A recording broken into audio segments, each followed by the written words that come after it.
Welcome back, everyone. My name is Eltimar, and we're going to be continuing our Let's Play of Wrath of the Righteous. Where we left off last time, we were here, in this area. There is a babao here that we cannot kill. And the reason we can't kill it isn't because we can't physically kill it. It's because anytime we try, we just end up dead. We already did this place.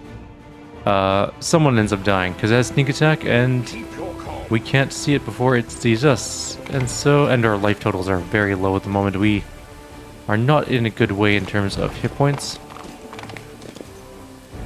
I don't know what's going on here, but something's going on here. Oh, Count Erenday's servant. We do want to talk to him. Thank the gods. I've found someone who isn't fleeing in a panic. Are you crusaders? Mercenaries? The comely half-elf is so frightened he can barely get the words out. I'm a servant of Count Darren Cale Nevis Erenday.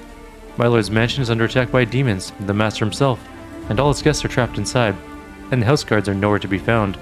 I managed to escape through a servant's passage to look for help. Will you help me? The mansion is only a stone's throw away, on the next street over. He meets your gaze with pleading eyes. Count Erenday. I have seen him a few times before, from afar. He looked highly audacious. I confess that he did capture my attention, but that's neither here nor there. We should help him. The gratitude of a rich and influential man can only benefit us. You've heard about the Erenday family before. This wealthy and noble Mendevian dynasty was almost wiped out by demons more than 10 years ago. The last surviving member of the family, the young Count Darren, has an infamous reputation. He's well known for being a rake and a rogue. Misfortune continues to dog the house of Erenday, I see. The servant cringes. You're telling me. Everyone tried to talk me out of taking up the position, saying that it couldn't have just been bad luck that brought tragedy down on the family and almost killed off the line, but I reasoned that since my master was the only one to survive that calamity, that meant he must be blessed by fate and the powers of good. The pay was nothing to sniff at either. The servant casts his eyes around the street. I should have listened to the people smarter than me and gone to work somewhere else, preferably far from Canabris. Alright, I'll help. Where's your master's house? It's, not very far. You're better off entering from the next street over, through the passage I used to get out. Help, I'm begging you. I hate to think what the Count will do to me if I don't bring back help. Nothing, because he'll be dead, probably. But we'll get to that eventually. We'll save him, it's fine. Judging by the size of the blood stain, the body of something truly enormous was dragged over these stones. Terendelev, most likely. Alright, we're gonna go into the square. This could be a hard fight, maybe. I don't remember exactly what's in the square. There's definitely at least a cultist, though. We can charge him. And there are several more. We do have grease spells still. And we do have a pretty solid first hit there. Almost killed him. I'll cut you wide open. We missed. We do have grease. Let's see if we can oh, there's a lot of enemies here. Okay. Let's see if we can't knock down... Oh, it keeps clipping on people. There we go. I mean, it's a surprise round, so we probably can't get that spell off, but we will soon. I'm also going to move Ember up a little. The inheritor. That one is dead. Everyone else gets to skip their turns, but that's not going to save us. Man, we need better spells. Can we cast... Oh. I understand now. That was stupid of me. Okay, Camellia. Where's Woljif? Okay, Woljif is fairly early on in the order, and that's good. Will saving throw failed, so it is evil-eyed. That's good as well. Alright, Grease is all of our spells currently. Let's just see how many we can take down. We got a good chunk of them down.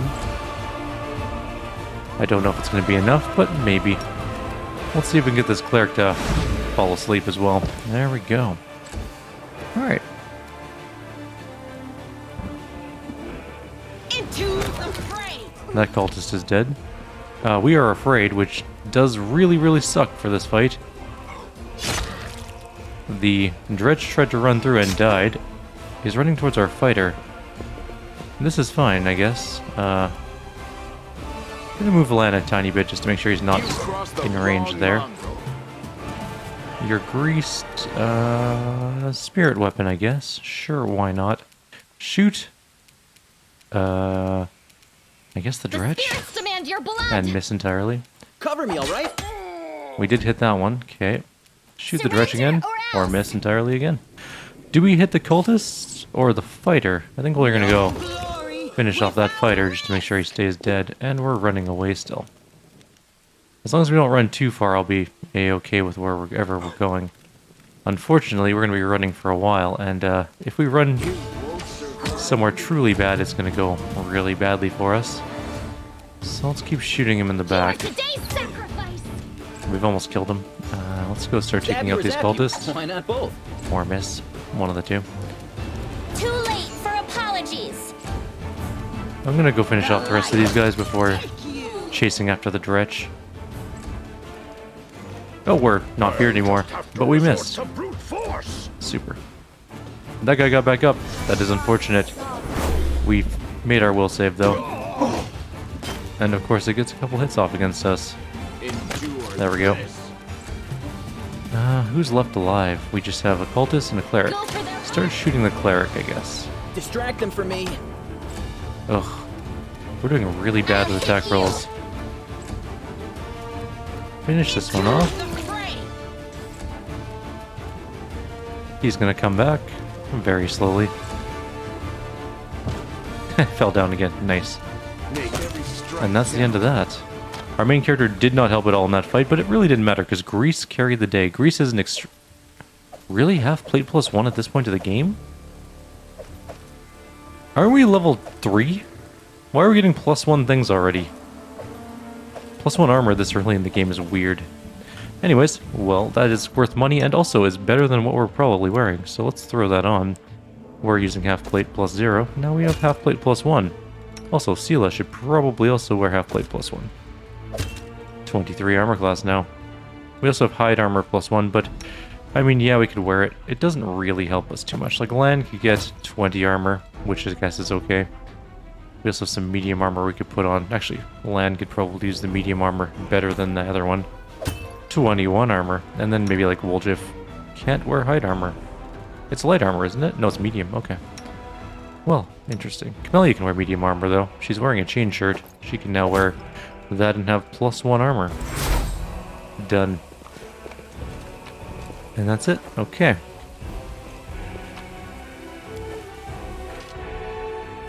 I'm honestly surprised that fight wasn't a little bit harder, being as they had +1. We need this. This is important. You need to grab this Midnight Bolt, by the way, for the secret ending. Well, you don't need to, but it's highly recommended you do. Alright, we also can get our Aeon path thing kicked off here. The demon invasion transformed all of Canabris into one great battlefield, but nowhere in the city suffered as much as this square. This place saw a clash of titans, the demon lord Daskari leading his hordes from the abyss, and the dragon Terendelev, the mightiest of the city's defenders, and one of the first to fall. The scene of destruction leaves no doubt as to the battle's outcome. A skilled scout could recreate the course of the battle moment by moment simply by looking at the ruins. From the chimneys torn by powerful wings in a sharp dive, to the bloody tracks left behind when the demons dragged away the noble reptile's broken body. But it's no hypothetical. Scout gazing upon the ruins, it's Eltimar, and he is not alone. The shadow of a strange, barely perceptible presence lingers over this place, like a gaze untethered from any observer. This mysterious force, unknown to mortal kind, silently assesses, judges, and seeks a better way. In an instant, Eltimar is vested with this power and looks at the world with its eyes. The past, the present, the future stand before him as a unified whole, an unmoving, multifaceted crystal that would be beautiful were it not for the fractures, blemishes, and flecks marring its splendor. What past does he see? In the past exists one who wielded this gaze in life, although the one and life are in apposite terms for aeons. The supernatural embodiments of cosmic balance, rather than who or what. A better word for these entities is how. This Aeon appeared from outside this world, from the great beyond, to put an end to the intermingling of the planes and destroy the world wound, the chasm disrupting the order of the multiverse. Alas, the visitor from beyond proved too weak for the battle they came to fight. They even failed to finish casting the spell that would have sent Daskari back to the abyss. With one swing of his scythe, the demon lord cut the Aeon down. What present does he see? Ruins, blood, corpses, none of this perturbs the Aeon's dispassionate gaze. The living are alive, the dead will be judged by Pharasma. All is as it should be, but the demons circling in the sky or prowling through the streets create a jarring juxtaposition, like splashes of blood-red ink on a restrained pencil sketch. They should not be here. The world of mortals is for mortals. The demon's place is in the demon world. How sublime the world would be if everyone knew, or everything in it knew its place. But even the demons aren't as aberrant as the sharp-edged, unassuming crystal languishing in the dirt among the bricks and smashed cobblestones. No mortal would notice it, but to the Aeon's eyes, its mere existence is an outrage against universal laws. If the Aeon still existed, they would not stop until the crystal was unmade. But the Aeon is gone, and only their gaze remains. Eltimar picks the crystal up out of the dirt and stows it in his pocket. He is mortal, which means he has the power to decide what to do with it. What future does he see? Good and evil, order and chaos, everything in its lawful place in the multiverse, and is no longer trespassing where it does not belong. Nothing is disrupting the smooth and steady current of the river of souls from life into death and back into life again.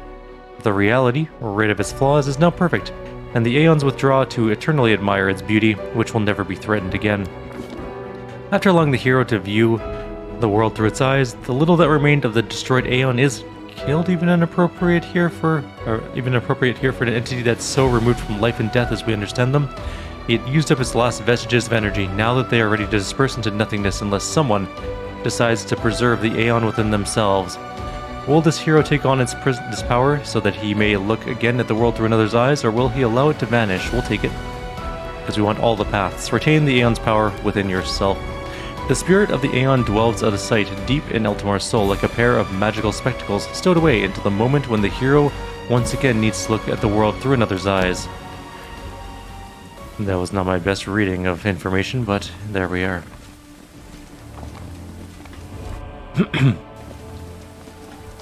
Let's go on a little bit more of a journey. We have Ramien. Oh, it was Ramien. I was right. I really thought that I was just mispronouncing ramen, and it was because I was hungry. Oh, is there more enemies? Nope, those are Crusaders. Okay, good. How close are we to a level? Very close. If we kill Hulrun, well, we should do the Ramien Hulrun event, I guess. Let's save here. My beloved brother, I admire your zeal, of course, but would you not agree that this is hardly the time to be standing over a hole that no one will ever emerge from? Or perhaps you're concerned that someone will decide to go for a nighttime stroll and will accidentally fall into it. Such foresight is laudable, but do you really need so many soldiers for such a task? Can't your warriors be put to better use, for instance, fighting demons or clearing rubble, while the people trapped beneath it might still be alive? The face of this golden, curled Osmar is beautiful, even by the standards of his kind, in whose veins run the blood of angels. His melodious voice sounds cheerful, but bitter reproach simmers in his gaze. Don't you dare call me brother, heretic! The signs of recent hard fighting are obvious in this stern old man. His armor is dented and covered in blood, and his unnatural pallor suggests something more dangerous than the wounds inflicted by claws and fangs. Nevertheless, his gaze is stony, and his voice, accustomed to barking orders, is harsh and clipped. How dare you accuse me of doing nothing to protect the city, especially now when followers of your temple were caught committing treason? To my mind, you are no different than the demon worshippers, those miscreants, those beasts that are digging under the city walls. Everyone knows, my dearest prelate, that in your zealous pursuit of order in the city, you have long since forgotten how to tell friend from foe and good from evil. That's what happened with my adepts, whose act of treason was a genuine attempt to save the city, and yet again, I'm forced to repeat myself while we are wasting time on pointless quarrels. People are dying under the rubble in our city. People whom we could have saved if only you'd set your soldiers on the task, and not kept them here, surrounding a useless and utterly harmless hole in the ground. Harmless? Well, if it's just on your say-so, then that must mean there's someone down there. Your associates, no doubt, and they're just waiting for us to abandon our post before they slink out and try to... The old man notices your approach, and you, I remember you. You appeared in my city the day the demons attacked and Terendelev died. What are you doing here? Answer at once, or I'll have you strung up by your ankles before you know it. Don't think that the demons have wounded me. I still have enough strength to take on 100 of your sort. And what is this hideous creature? Hulrun peers at Lan with suspicion. Lan at your service, the mongrel ducks his head in a bow. My forebears fought in the First Crusade. I've lived in Canabras my whole life. You haven't ever seen me before? Ah, it must be because you don't ever venture into our underground district. We've been meaning to complain to the city authorities that our paving stones have been in need of a repair for a long time. The First Crusade, so you're a mongrel. You obviously know human speech. Surprisingly well, in fact. Alright, let's be off with you. The prelate looks at you. If he causes any trouble, I shall hold you responsible. Come to think of it, You still haven't told me who you are. I'm a crusader. I'm fighting to liberate Kyrieru from the demons. A crusader, you say? I'll be looking into that. You obviously don't know to whom you are speaking. I'm the one who decides who's a crusader and who's a traitor in the city. Hulrun Shepok, prelate of Kyrieru by the grace of Her Majesty Queen Gelfrey, and the city's defender against threats from within and without. And as we can see, you've done a sterling job protecting the city. The golden-curled Aasimar flashes a flinty smile. I am Ramien of Edme? Prior of the Temple of Desna, which alas currently lies in ruin. Wise Hulrun here believes it's vital to guard this hole in the ground, from which he is certain demons will emerge at any moment.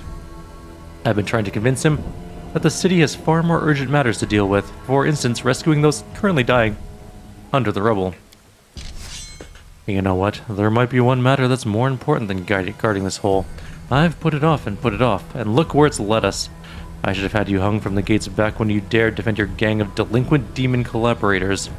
If the Sarkorians had hanged Arielu Vorlish while they had the chance, there never would have even been a war. I won't repeat their mistake. I won't hesitate any longer. Soldiers, seize this scum. Prelate, see reason. These are frightening times, but threatening to hang someone without a trial, that is unworthy of a servant of Iamade. The old man fixes his gaze on Sela. Lest you forget, girl, we may serve the same goddess, but you are not an inquisitor. Don't question the way I choose to serve Iamade, and I won't question yours. We could do the angel mythic path thing, it doesn't really matter. Let's do that. Behold, Inquisitor, I bear the gift of an angel who died in the caves below Kyrieru. I am no enemy of yours.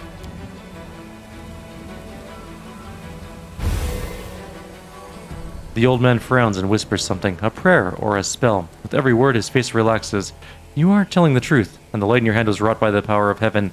I will keep an open mind with regard to you, stranger. And later, under less fractious circumstances, I would like to ask you about how you came to receive this gift. But that can wait. Now I must deal with this filth once and for all. What precisely are you accusing Ramien of, Inquisitor? Treason. Not long before the city was attacked, several of the followers from his temple tried to secretly access the Wardstone and perform an unknown ritual over it. Hulrun is trembling with fury. The Wardstone of Kyrieru, the gift from Iamade and the Bringer of Light, wrought by the hands of her herald, the first in the chain, and followers of that crazy runt of a goddess try to meddle with it using their magic. After hearing a voice in their dreams, my soldiers almost had them caught when Ramien got in the way, allowing the traitors to go to ground. I made a mistake. I didn't have him locked in a cell and interrogated within an inch of his life, and now the city lies in ruins, and it's time to rectify that mistake. I've told you before, and I'll tell you again, my people foresaw the attack on the city. They knew the Wardstone already carried the seed of corruption within itself, and they were simply trying to heal it.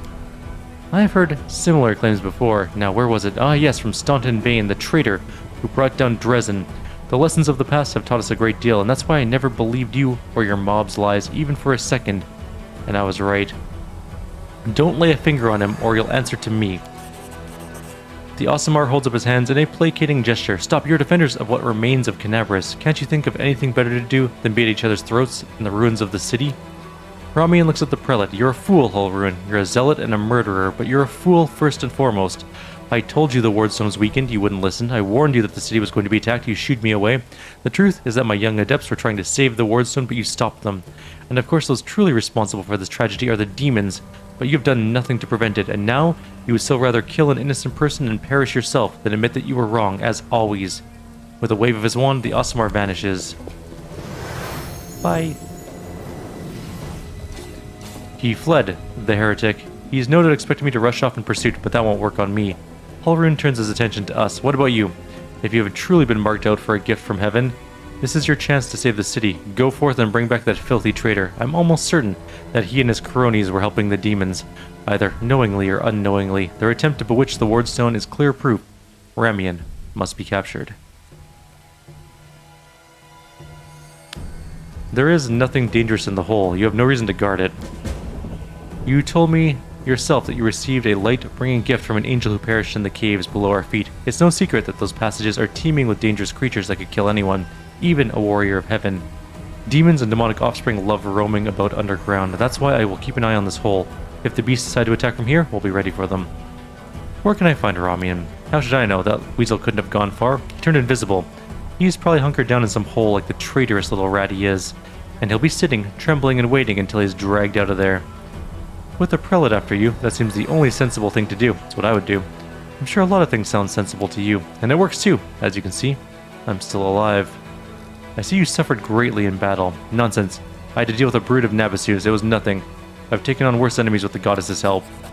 Nabasus, also known as death demons, have the ability to drain their victim's life force. Judging by Hulrun's pallor, he has lost a significant amount of his energy. The Inquisitor can bluster as much as he wants, but right now he's far from the peak of his abilities. Ramien really warned you about the attack? Those crazed Desdens were always bursting into my study with their incoherent prophecies that came to them in their dreams. I won't lie, sometimes what they said did come to pass, but can we really rely on the woolly dreams of heretics over the cold hard facts of intelligence reports? Plenty of demons could have easily fooled them and whispered a treasonous plan into their dreams, and those lunatics would have been only too happy to listen. This time, Mr. Curls for Brains came to me and declared the demons were about to attack the city and that the Wardstone's power was diminished by some kind of contamination or taint. Iamade, forgive me for even repeating the words. After uttering such blasphemy, he should have been locked up along with his followers and interrogated, but instead, I simply increased surveillance on them. And what next? My people caught them red-handed trying to attack the Wardstone with unknown magic, and not 3 days later, the demons attacked the city. There's an obvious connection between these events, whether deliberately or under demonic influence. The Desdens played right into the hands of Discari's hordes, and they almost left the city completely defenseless. Ramien covered for his people the whole time and helped them escape my guards. After that, what else can he be called but a traitor and heretic? I have to go. Go then if you have to. It'd be good if you could return with the head of that scum. Ember peers intently at Hulrun. I remember you. When Father and I arrived in the city, you met us. What is this gibberish? As if I have nothing better to do than arrange meetings with vagrants. But it's true. You and the other knights tied us to stakes and started lighting the bonfire. Father died, and then one of your knights changed his mind and pulled me from the flames. But then he died too. Don't you remember? If you were burned, then it was with good reason. You say some traitor helped you escape from the fire? That is a crime in itself. That means you've been evading justice all these years. If it weren't for the invasion, I would review your case and see that your sentence was finally fulfilled. But you're lucky. We have more important things to do right now. He didn't look the way he does now, all wrinkled and gray. He was young with a big mustache. Ember smiles broadly and draws a large bushy mustache in the air with her finger. He probably forgot all about me. It was a long time ago. But I do want to say one thing. I'm not cross with him. This knight is a true hero. He just really wanted to protect the city. Only got all mixed up about who was good and who was evil. Hulrun, you sent an innocent child to be burned at the stake. Don't you want to ask for forgiveness? Puh, hardly. Anyone can look innocent. How did this girl manage to survive the fire? And what about this crow that's always flying around her? I advise you to take a closer look at this innocent little lamb of yours. If you ask me, she looks highly suspicious indeed. You forgive him? After what he did to you? He thought what he was doing was right. How do you know? Maybe you've done something, thinking it was a good thing, but really you were doing a bad thing and hurt someone. But what if I've done the same thing? You can't get angry at people for making mistakes when you might be no better than them. Let's go, Ember. Yes, let's go. Bye-bye, kind knight. She waves to Hulrun with a carefree smile. Hulrun grimaces and turns away. Hulrun's such a dick, but I don't want to kill him because I need him for some things. All these people are dead. He killed a bunch of mongrels. Kinda. Nah, it's fine. We're gonna go get Ramien back. What are we saving? Oh. The grease is still in the middle of the ground. I'm like, what are we saving throwing against? But now that actually makes more sense. Let's save. We're gonna go up here and talk to Ramien. He's right around here somewhere. There he is. The golden curled Aeon greets you with a graceful bow. So you found me. I have nowhere else to run. I'm at your mercy. Kill me if you wish, but I ask you, hear me out first. Did you really know about the demon attack before it happened? I did. We have a secret ally in the enemy ranks. No one knows about this brave soul, but she has been feeding us information about the demon's plans. These dispatches have come to us by the most reliable channel bestowed by us upon us by the great dreamer herself. They've always come to us in dreams. Prelate Hulrun brushed them off as meaningless reveries, and while I admit it isn't always easy to distinguish our allies' messages from ordinary dreams, but even ordinary dreams are gifts from Desna and are always worthy of attention. The prelate and all the Crusader leaders, for that matter, should have put less store in reason and more in intuition, inspiration, and spontaneity. What's more, not long before the city was attacked, a blind elf who calls himself the Storyteller arrived in Canabris. This wanderer wasn't merely a collector of legends, but a scholar of the unknown. According to him, the wardstone in our city, the first and most important in the chain of wardstones, weakened since long ago, was teetering on the brink of corruption. It seems that the Red Morning Massacre and other demon attacks, even the ones we fended off, did not leave us unscathed. Unfortunately, the prelate did not wish to listen to the Storyteller either. We're lucky he wasn't burned at the stake as a heretic. We had such vital information on our hands. Information that could have saved the city, but no one cared to listen. All the way to the catastrophic end. Why haven't you left this place for somewhere safer? Because people might need help. And they will come to the temple in search of a priest. I will not hide away in a hole, saving my own neck while Canabris is full of people suffering in the wake of the demon's attack. Why are you and Hulrun feuding? I'm not feuding with him. I sincerely only wish the best for the man. In an ideal world, he'd be far away from the front lines, enjoying a peaceful retirement, but even if that isn't possible, I've always tried to help him fulfill the mission he's taken upon himself, and to which he has proved fatally ill-suited, protecting Canabris against demons. Unfortunately, he is convinced that the followers of Desna are heretics and saboteurs. He refused to listen to me, and it was only the knightly orders that deterred him from including us in his witch hunt. Now there is clearly no one left to stand in his way, and he's finally free to get rid of us once and for all. Not all dreams have benign origins. What if those dreams were sent by demons? In a different time and place, someone perhaps would have been the victim of false dreams sent by monsters, but here, in the War of the Abyss, the goddess is keeping a close eye on her most faithful followers. I have no doubt that if a demon tried to intrude upon the dreams of any one of us, Desna's punishment would have been swift. Is there any chance you can resolve your conflict? I don't know. Hulrun's faith is truly formidable, but not only his faith in Iomedae, but in his own infallibility. In other words, he's as hard-headed as a rock troll. But even so, Desna teaches us to never lose hope. Talk to him. Try to explain to them that we're fighting on the same side. If he attacks you, disarm him, bind his hands. But I beg you, if at all possible, do not kill him. I have to go. Wait, 3 of my adepts are hiding somewhere in the ruins of the city.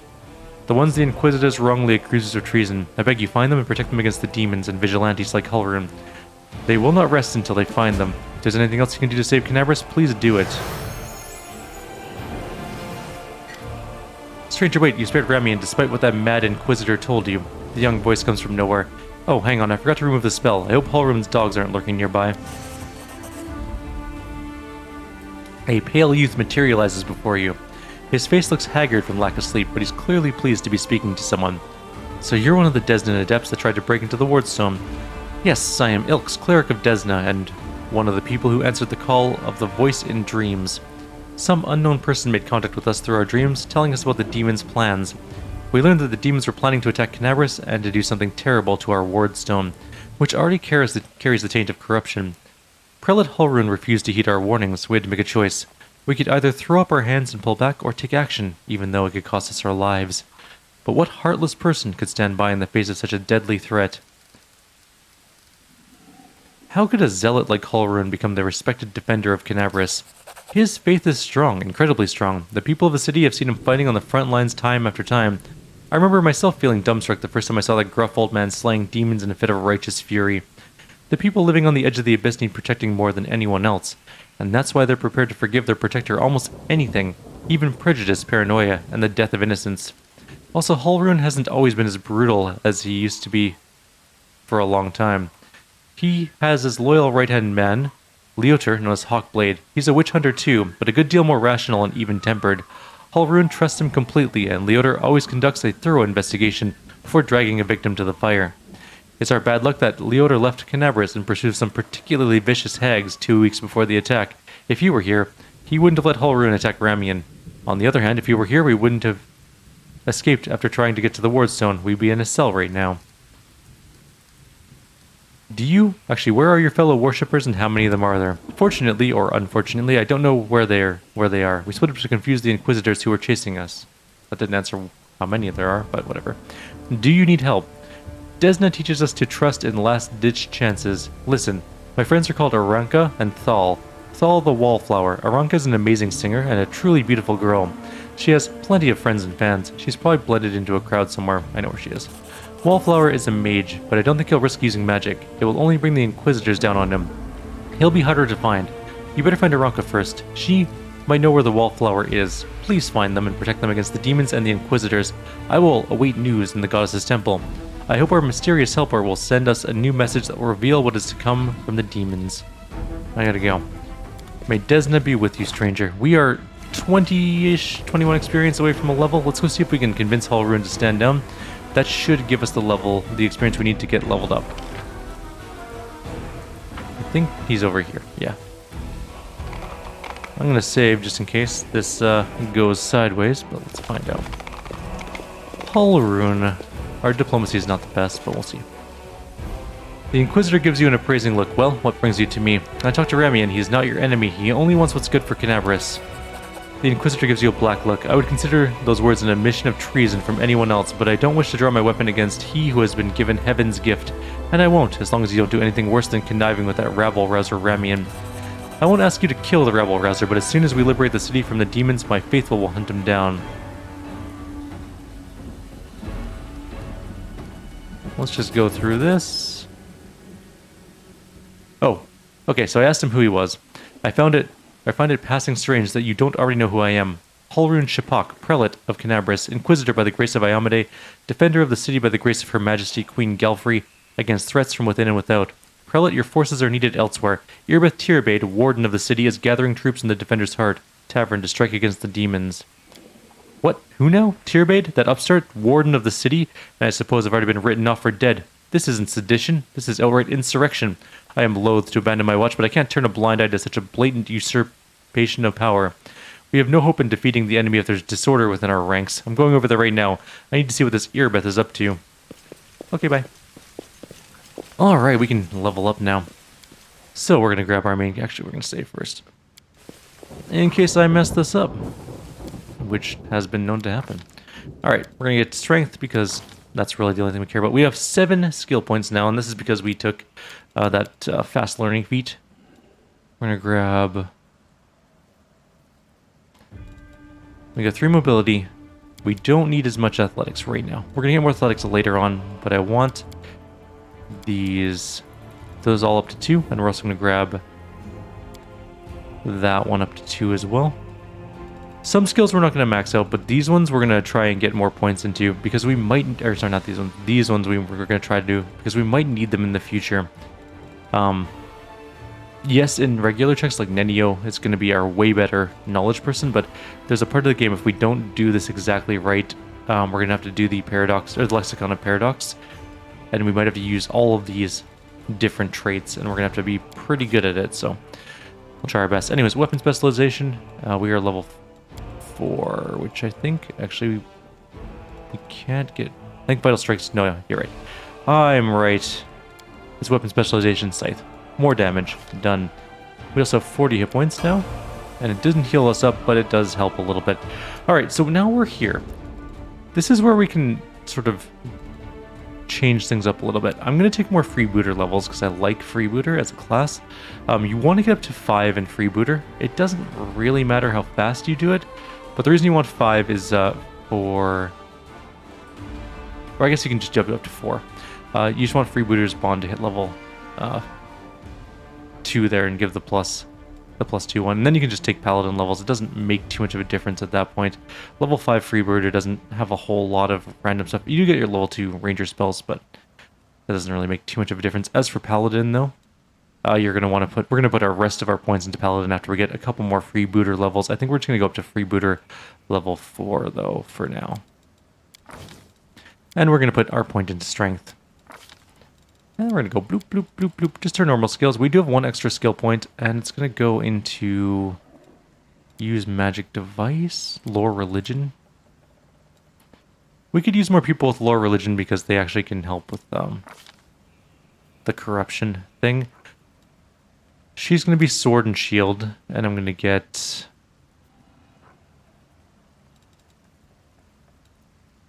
Or is she going to be sword and shield?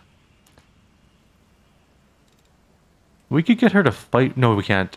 I don't think you can fight with,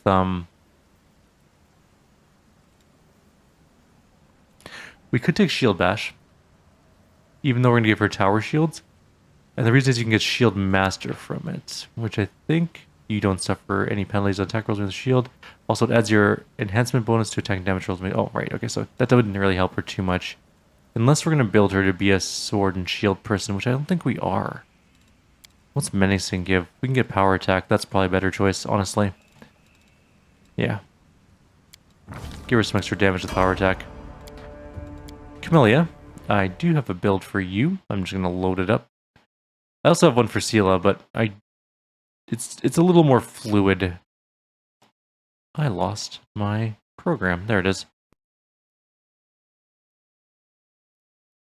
We're going to load up our build thing here, and we're going to be Shaman level 4. We're just getting Shaman and Chant, right? That's a pretty easy level. I really could have done that without looking at this thing.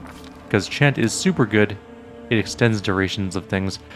Also, we should have maybe taken Protective Luck, which is really, really good. It can be one of the most useful ones in the game. Evil Eye is also really good, but Protective Luck is just so good. We're going to continue our Crusadering with Lan here. Don't take Strength, take Dex or Wisdom. Either one's good. We'll probably actually think go Wisdom, to be honest. Yeah.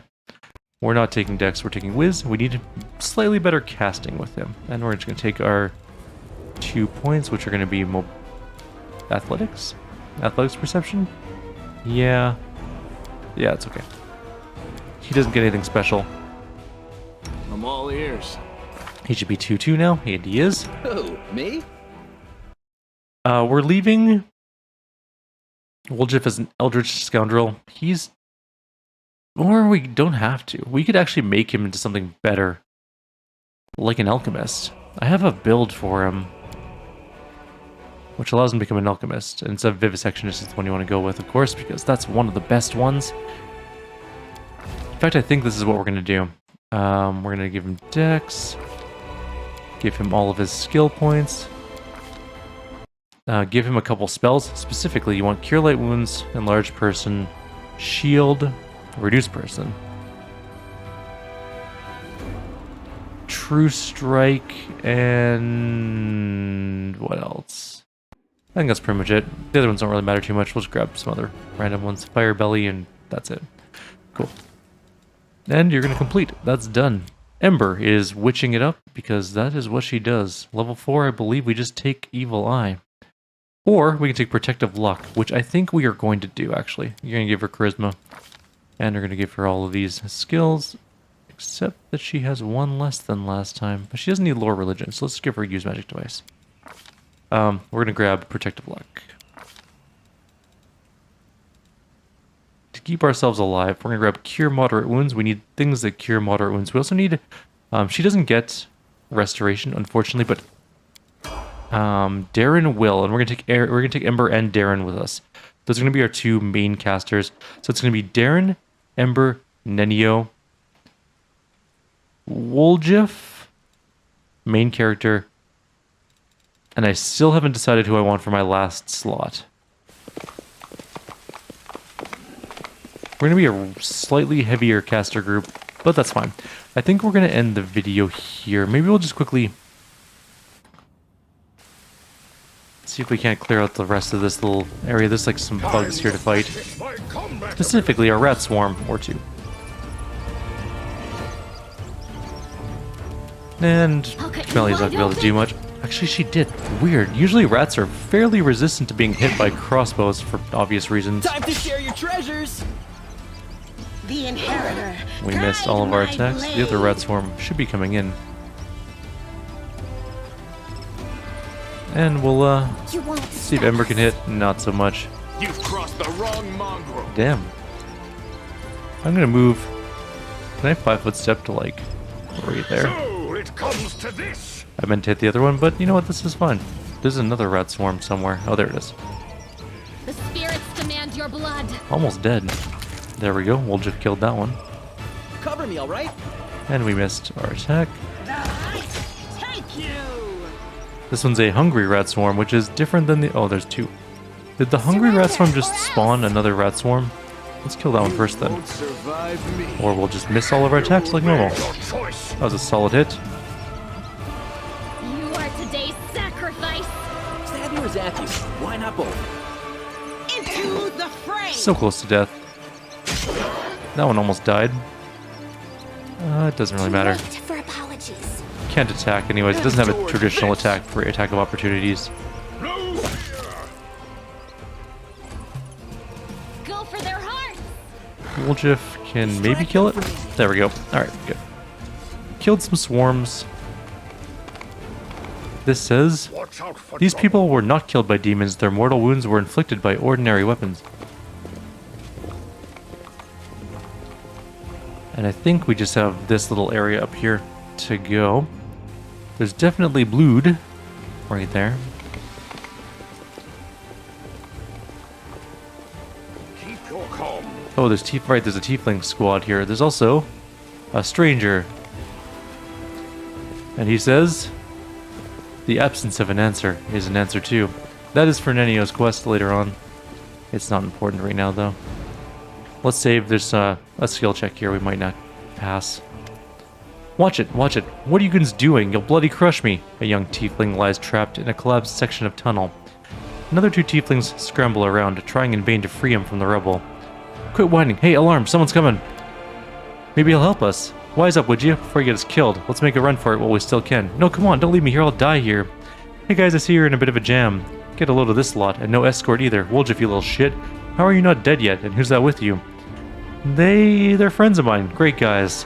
Woljif turns to you, and out of the corner of his mouth says, listen, do me a solid. Help them drag his sorry carcass free. They'll repay you, cross my heart. Our athletics check sucks. I think we might have succeeded, though. No, we failed. Clearing the rubble proves a bigger challenge than expected. By the time you finally free the tiefling, you are ready to collapse with fatigue. Whew, I'm alive, and all in one piece, give or take. Thank you. I'll remember your kindness for the rest of my life. The freed tiefling turns to his companions. And you two clowns, I don't want to hear a word out of you. Get to the tunnel now. One trip. Just to the Great Garrison and back. Don't be a coward. It's not going to collapse. Go, or else we came all this way for nothing. That ended well, didn't it? Wish, not now. We'll talk later. The tiefling eyes you and elbows his chatty companion in the ribs, causing him to double over. Sounds very suspicious. Come clean. Who are you? All right. Don't hurt us. People call us tieflings. Well, we kind of skirt around the edges of the law. That's how we make our living. Say some tyrant had bans books that show stuff he doesn't like, or fancy Keon and wine he doesn't drink. Is it wrong if we step in to fill the gap in the market? If there's a demand for it, someone's got to sell it. Don't go thinking we're gangsters or anything. Our only concern is making the lives of citizens easier, for a little coin. People in the city can't even breathe without breaking some stupid regulation or restriction. Take this tunnel that collapsed on top of our friend, for instance. It leads straight to the Great Garrison. Thanks to it, any soldier who starts feeling a little dry, or who's needing some nighttime reading material, we can get all the things for them that his heartless superiors refuse to. We're providing a public service. I helped you, and now you can help me. And Commander Tierbade saved Canabris. The militia needs people with various skills, even ones as unusual as yours. What? Are you blind or something? The tiefling points at his horns and tail. Know what people call us? Arilu Spawn, and that's one of the nicer nicknames. Crusaders and tieflings don't mix. We'll be torched on sight. Whoa. Tierbade? Irbeth Tierbade from the Eagle Watch? Lads, we have to help her. She's one of the only big shots in town that actually treats us with any decency. Why should we risk our necks for the Crusaders? Because Irbeth risked her neck for ours. She saved me from that creep Hulrun, yanked me straight out of his torture chamber. Only a worthless Torag would refuse to help her out after that. Nah, I'm not listening to any of that. The halfling makes a show of covering his ears. You do what you want, I'm heading to the River Kingdoms. Go then. I'm going with the Crusaders, and I'm going to round up some of the others to help. The tiefling smirks. We made some good money in the city. It'd be a shame to surrender our meal ticket to the demons, but enough yammering, so long. I'm going to redo this until we can get the thing without spending an hour doing it, but that's where we're going to end our video, I think. In the next video, we'll finish up the last little bit of the market square. We're now level 4, which is great. We still only have +9 to hit because that's our life right now. It's because power attack leveled up. That's why we do more damage. Otherwise, it would actually be at 10. We gained +1 attack bonus because of our base attack bonus, but then we lost 1 because now power attack takes away 2. But it also gives extra damage, so that's pretty great. Our damage is now 18 to 24 on a hit. We do ×4 criticals. We haven't gotten an improved critical yet, but we're going to get there. Don't worry. Like always, if you have any suggestions or comments, please leave them below. Others will see you next time. Take care.